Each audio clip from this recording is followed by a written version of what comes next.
At then update yung sa post ni MJ Felipe, ang sabi niya sa caption, malapit na ang due date ng bayaran ha. And naniningil na nga si MJ sa cut din, yung mga tanong na hindi pa nasasagot, pakisagot na daw. Inabangan. Ito post ng Glam Team ni Catherine, nagpa-black screening para sa cut din.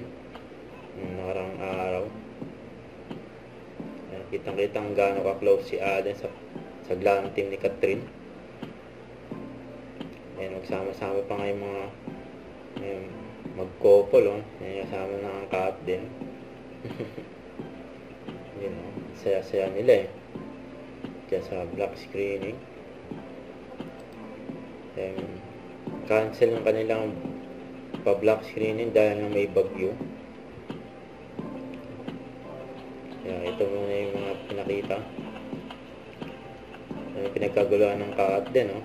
Paglabas nila ng sinihan. Ayan, lagi nakaalalay si Alden kay Catherine.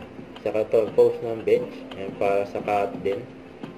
Ayan, ang ganda ni Catherine sa kagwapo ni Alden. Yun, oh, bagay na bagay. Ayan, oh. Catherine for bench.